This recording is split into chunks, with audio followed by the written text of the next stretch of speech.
Welcome to Immigration Briefing. The content of the briefing includes: Serbia's police detain over 4,500 migrants, seize weapons. Chinese cyberspies have widely penetrated networks of ally Cambodia. Far-right German party AfD closer to outright ban after claims of anti-Semitism among regional leaders. One crisis to the next, British Palestinians fleeing Gaza stuck in Egypt. Australia indefinite detention unlawful, court rules. Serbia's police detain over 4,500 migrants, seize weapons. Reuters. Serbian police have detained around 4,500 migrants and arrested 8 smugglers in a 2-week operation in the country's northern and eastern regions. The crackdown came after a shootout in which 3 migrants were killed. The operation also saw the seizure of 5 assault rifles, 5 handguns, over 1,500 rounds of ammunition, hundreds of foreign passports, and the searching of more than 81,000 cars and over 300 homes. Most migrants entering the EU through the Balkans are from the Middle East, Afghanistan, Pakistan, and North Africa. Chinese cyberspies have widely penetrated networks of ally Cambodia. Washington Post. Chinese hackers have broken into more than 20 government agencies in Cambodia, including their National Ministry of Defense, according to Palo Alto Networks. The intrusions were discovered in September and October, and the breach has been linked to the Chinese Foreign Spy Service and a Beijing government contractor. China has a significant influence in Cambodia, where it is building a naval facility. The compromised agencies include those overseeing finance, commerce, natural resources, and election oversight. Cybersecurity officials have described the breach as part of China's long-term strategy to compromise networks. Far-right German party AfD closer to outright ban after claims of anti-Semitism among regional leaders. Telegraph.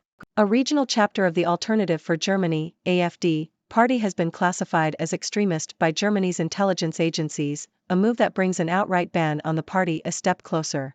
The spy agency in the eastern state of Saxony-Anhalt confirmed the move on Tuesday, saying that it had gathered evidence of Islamophobia and anti-Semitism among the party leadership.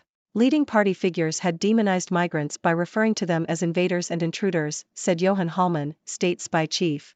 One crisis to the next, British Palestinians fleeing Gaza stuck in Egypt. Al Jazeera. A British family who fled the Gaza Strip during the recent conflict has been stranded in Egypt as the UK authorities have refused to allow the husband, who is not a British citizen, to enter Britain. The family had been told by British officials that the husband would be given special clearance to enter the UK. However, when they arrived in Cairo, they were informed that no such clearance existed.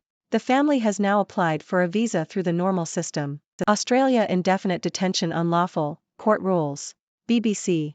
Australia's highest court has ruled that the government's power to indefinitely detain immigrants is unlawful. The ruling overturns a 20-year-old precedent and could result in the release of 92 people currently in immigration detention who are unable to return to their home countries. The case involved a Rohingya man who faced lifelong detention due to his statelessness and criminal conviction. The government argued that his detention was lawful as they intended to remove him, despite their inability to do so. The ruling is expected to have significant consequences for others facing indefinite detention in Australia's immigration system. Family waits to bury victim of August car crash after visa refusal. CBC.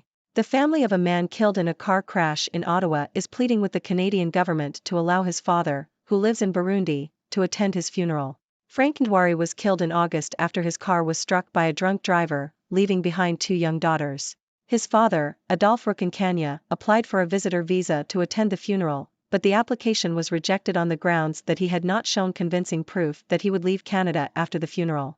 Rukunkanya has deep roots in Burundi and has no intention of settling in Canada. The family has appealed the decision and is waiting for a response.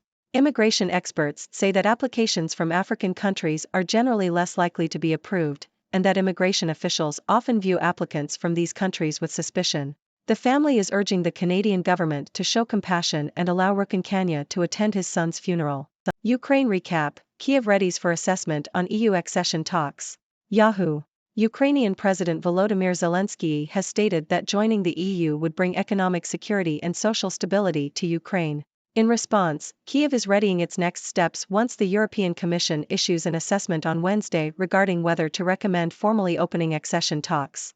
The Russian General Staff has said 14 attacks near Avdiivka have been repelled by Ukrainian forces, while operations in the Zaporizhzhia region continue with Ukrainian aviation delivering 17 strikes on Russian positions and hubs. Hello, I'm Dr. Six, your resident observer from the 6-degree world. Today, I bring you a roundup of some intriguing news stories from around the globe. In Serbia, the police have detained over 4,500 migrants and arrested 8 smugglers after a shootout that resulted in the death of 3 migrants. This crackdown also led to the seizure of weapons and the discovery of forged passports. It's clear that Serbia is facing challenges with the influx of migrants, but the operation shows their determination to tackle the issue head-on. Moving on to cyber espionage, Chinese hackers have targeted more than 20 government agencies in Cambodia, including their defense ministry. This breach, linked to the Chinese Foreign Spy Service and a Beijing government contractor, highlights China's long-term strategy to compromise networks and expand its influence. It's a reminder that cyber threats can come from unexpected places, and countries must be vigilant in protecting their digital infrastructure. In Germany, the far-right AfD party is facing potential bans as a regional chapter has been classified as extremist. The party has faced accusations of anti-Semitism and Islamophobia, with leading figures demonizing migrants. It's a concerning development, but it also shows that Germany is taking a strong stance against extremist ideologies.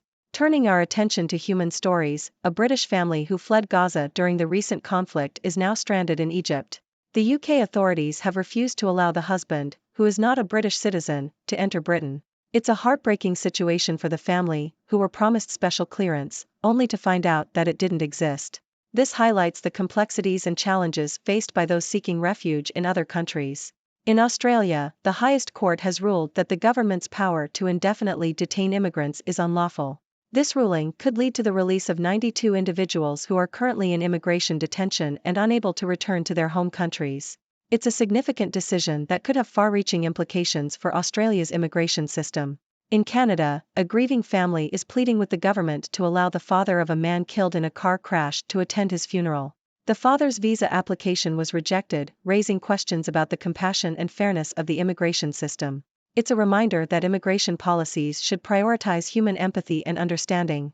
Lastly, we have an update from Ukraine, where President Zelensky is hopeful that joining the EU will bring economic security and social stability.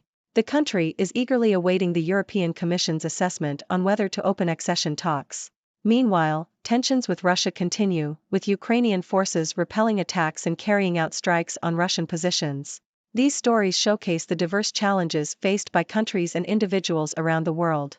From migration and cybersecurity to human rights and international relations, the issues are complex and interconnected. It's important for us to stay informed and engaged, and I encourage you to share your thoughts and questions on these topics. What do you think about these news stories? Thank you for tuning in. The content above showcases the latest briefing reports and analytical synopses, thoughtfully curated by the 6Do team. These insights stem from a wide array of reputable media outlets, think tanks, government sources, and specialized experts worldwide. We encourage you to explore these sources for a comprehensive perspective. Keep in mind that while the content may not always align with the official standpoint of 6Do Brief, it's not meant to be taken as absolute directives for decision-making. Comprising seasoned media professionals, learned scholars, and accomplished scientists, the 6Do team embodies a trailblazing, fully independent media entity. To customize 6Do Brief to meet your professional needs, you have the option to subscribe to a diverse array of briefings on our website, 6dobrief.com. Regardless of your location, you can conveniently receive 6Do Brief via email.